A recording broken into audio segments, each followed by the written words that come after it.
सभी भारतवासियों को नमो बुद्धाय सादर जय भीम करती हूँ। कोरोना महामारी बीमारी से पूरा भारत आहत है, चिंतित है। कोरोना महामारी बीमारी से भारत की जनता को बचाने के लिए भारत के विद्वान, विज्ञान, डॉक्टर सारे उपाय कर रहे हैं। इसके बावजूद भी अभी तक कोई सफलता हासिल नहीं हो पा रही है। भारत की जनता को कोरोना से बचाने के लिए लगातार लॉकडाउन चल रहा है। लॉकडाउन में पूरे भारत की जनता को कई प्रकार से प्रतिबंधित किया जा रहा है, जिसके कारण भारत में गरीब, कमजोर, लाचार, बेरोजगार, बेसहारा, बेघर के लोग भुखमरी के कगार पर हैं। उनका सारा धंधा बंद हो गया, मजदूरी बंद हो गई, रोजगार बंद हो गए, जिसके नाते वो भुखमरी के कगार पर हैं। भारत की सरकार, मोदी सरकार कहती है कि भारत के पास अर्थव्यवस्था की कमी नहीं है। भारत के कैबिनेट मंत्री माननीय नितिन गडकरी जी कह रहे हैं कि भारत के पास अनाज की कमी नहीं है, अनाज का भंडार है। भारत में इतना अनाज है कि रखने की जगह नहीं है। भारत में अनाज सड़ रहा है। भारत में इतना अनाज है, इतना भंडार है कि भारत में 3 साल तक भारत की जनता को हम खाना दे सकते हैं, राशन दे सकते हैं, उनका खाना चला सकते हैं।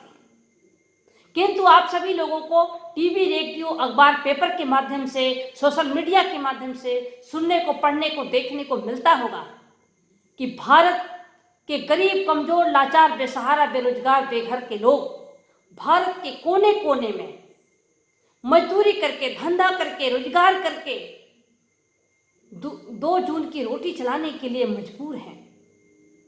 इस कोरोना महामारी बीमारी से बचने के लिए लोग अपने घरों को वापस जाना चाहते हैं, किंतु भारत की सरकार उनको घर वापस जाने के लिए ना तो उनकी जांच करा पा रही है और ना ही उनको साधन लगाकर उनको घर भेज रही है, जिसके कारण आज पूरे भारत में बहुजन समाज के लोग, भारत के बहुजन मूल निवासी लाखों की संख्या में भूखमरी के कगार पर हैं, भूख से तड़प रहे हैं, सड़कों पर हैं, रहने की व्यवस्था नहीं, खाने की व्यवस्था नहीं, आज वो तड़प रहे हैं।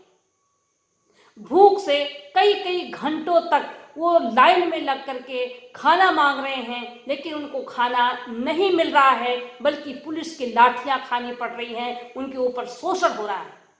यही नहीं, गरीब, कमजोर, लाचार समाज के लोग उनको साधन न मुहैया कराने के कारण हजारों किलोमीटर पैदल यात्रा करने के लिए मजबूर किया गया है।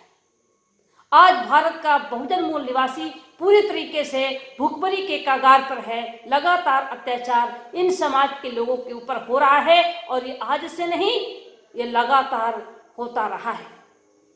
जब चुनाव आता है तब कहा जाता है हमारी सरकार दलितों की सरकार होगी, पिछड़ों की सरकार होगी, गरीबों की सरकार होगी, लेकिन चुनाव होता है भाग्य भगवान, मंदिर मस्जिद, हिंदू मुस्लिम, भारत पाकिस्तान के नाम पर चुनाव जीतने के बाद आज पूरे भारत में बहुजन समाज के लोगों को आहत करने का काम ये आरएसएस और बीजेपी की सरकार कर रही है।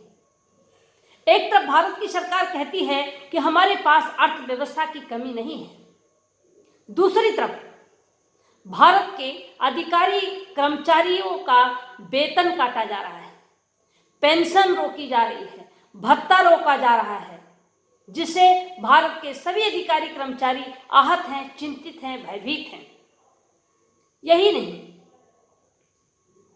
आरएसएस और बीजेपी की सरकार लॉकडाउन के आड़ में पूरे भारत के बहुजन मूल निवासियों के लिए संविधान में दिए गए कानून को बहुत बारीकी से समाप्त कर रहे हैं। संविधान में एससी, एसटी, ओबीसी के लिए आरक्षण को सुप्रीम कोर्ट का सहारा लेकर आरक्षण को समाप्त कर रही है। यह आरएसएस और बीजेपी की सरकार का भय, सरकार का डर दिखा करके धारा 370 खत्म कर दिया, सरकार का भय दिखाकर एनसीआर को लागू करा दिया, सरकार का भय दिखाकर, सरकार का डर दिखाकर पूरे भारत को आहत करने का काम कर रही है। बीजेपी की सरकार की नीति व नियत से पूरा भारत आहत है, भयभीत है। पूरा भारत का बहुजन मूल निवासी अपना हक, अधिकार, संविधान, आरक्षण को बचाने के लिए, अपनी आज़ादी को बचाने के लिए सड़कों पर आंदोलन करने के लिए तैयार थी, आंदोलन करने के लिए कुछ कर रही थी। भारत की जनता की, भारत की बहुजन मूल निवासियों की मूड को भांपते हुए इस आरएसएस व बीजेपी की सरकार भारत में कोरोना लाने का काम किया है। आज भारत में कोरोना अगर आया है, इसकी जिम्मेदार अगर कोई है तो भारत की सरकार है।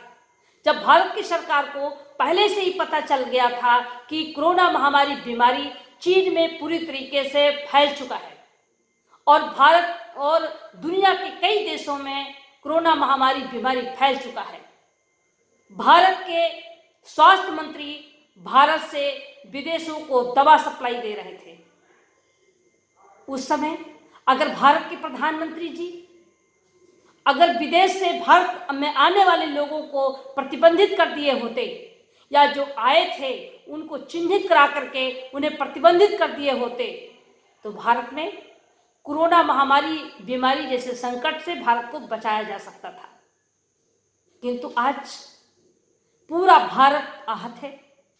बहुजन मूल निवासी, गरीब, कमजोर, लाचार समाज के लोग हर तरीके से सामना उनको करना पड़ रहा है। बीमारी से भी सामना करना पड़ रहा है और भुखमरी से भी सामना करना पड़ रहा है। लगातार अधिकारी कर्मचारियों का शोषण हो रहा है और तमाम अधिकारी कर्मचारी जो लॉकडाउन का पालन कराते हुए कोरोना महामारी बीमारी से जनता को बचाने के लिए लगातार जूझ रहे हैं। तमाम लोग शहीद हो गए। उन लोगों को शहीद का दर्जा देना चाहिए सरकार को, उनके परिवार के लोगों का मनोबल बढ़ाना चाहिए सरकार को, किंतु नहीं कर रही है। आज पूरा भारत आहत है, चिंतित है। दूसरी तरफ भारत के आरएसएस व बीजेपी की सरकार और बीजेपी के विधायक, देवरिया की बीजेपी के विधायक का जिस तरीके से बयान आया है, सुरेश तिवारी का बयान था कि जाति व धर्म देखकर सामान खरीदिए, सब्जी खरीदिए। ये जब जब आज भारत में कोरोना की संकट की घड़ी में भी आरएसएस और बीजेपी की विधायक ने जो बयान दिया है, ये पूरे भारत को शर्मसार कर दिया है। ऐसे विधायक के खिलाफ राष्ट्रद्रोह का मुकदमा दर्ज करके उनको तत्काल जेल भेजना चाहिए, जिससे जनप्रतिनिधि दूसरे जनप्रतिनिधियों की हिम्मत ना हो सके इस तरीके से गलत बयानबाजी करने की।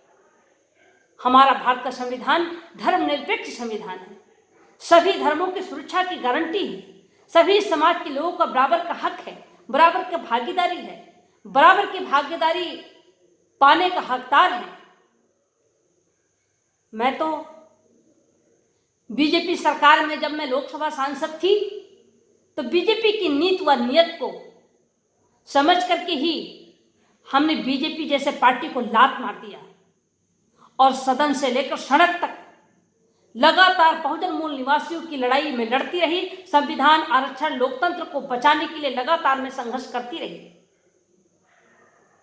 आंदोलन के माध्यम से, टीवी चैनल, पेपरों के माध्यम से भारत के बहुजन समाज के लोगों को मैं सजग करने का काम करती रही, किंतु उस समय हमारी बातों को लोगों ने अनसुनी किया और जिसका खामियाजा आज पूरे भारत के लोगों को भोगना पड़ रहा है। मैं भारत के बहुजन मूल निवासी भाइयों बहनों से अपील करती हूं कि आज जरूरत है हम सभी बहुजन मूल निवासी समाज के लोगों को एकजुट होने की। हम सभी बहुजन मूल निवासी समाज के लोगों को एकजुट होकर अपना अधिकार, संविधान, अपनी सुरक्षा को बचाने के लिए हम सब लोग एकजुट हों। अब समय आ गया है। अगर अब भी हम चुप रह गए तो चिड़िया चुग गई, खेत तब पछताए क्या होते हैं। अगर कहीं चूक हुई तो इसका खामियाजा हमारे पूरे भारत के बहुजन मूल निवासियों को भोगना पड़ेगा। इसके लिए मैं पूरे भारत के बहुजन मूल निवासियों से मैं अपील करती हूँ, अनुरोध करती हूँ कि आरएसएस, बीजेपी पार्टी जैसे समर्थक लोगों को छोड़कर सारे सामाजिक संगठन व राजनीतिक संगठन के लोगों को एक मंच पे आना चाहिए और भारत के बहुजन मूवमेंट को बचाने के लिए, बहुजन महापुरुषों के बताए रास्ते पर चलने के लिए और इस तानाशाही बीजेपी सरकार को हटाने के लिए हम सबको एकजुट होना ही चाहिए। इस समय होना पड़ेगा। इसके लिए मैं पूरे भारत के लोगों से अपील करती हूँ और मैं पूरे भारत के बहुजन समाज के लोगों से अपील करती हूँ कि सारा जात धर्म संप्रदाय को से हटकर कोरोना महामारी बीमारी के संकट से बचने के लिए हम सब लोग एकजुट हों और साथ ही साथ अपने हक अधिकार संविधान अपनी आज़ादी अपनी स्वतंत्रता के लिए भी हम निरंतर लड़ाई लड़ते रहें। बहुजन समाज को आगाह करने के लिए बताने के लिए आपके पास बहुत सारे माध्यम हैं, उस माध्यम से समाज को बताते रहें और लॉकडाउन खत्म होने के बाद हम सभी बहुजन मूल निवासी लोग एकजुट होकर के एक अलायंस करके हम एकजुट होकर इस तानाशाही सरकार को हटाने का काम करेंगे और भारत में बहुजन मूल निवासियों की सरकार बना करके हम भारत के संविधान में दिए गए संपूर्ण रूप से अधिकार को लागू कराने का काम करेंगे। इन्हीं शब्दों के साथ मैं भारत के सभी बहुजन मूल निवासियों को साधुवाद व मंगल कामनाएं करते हुए मैं सावित्रीबाई फूले लोकसभा पूर्व सांसद राष्ट्रीय अध्यक्ष कांशीराम बहुजन समाज पार्टी, मैं आप सभी लोगों से अपील करते हुए मैं अपनी बात को समाप्त करती हूँ। नमो बुद्धाय। सादर जय भीम।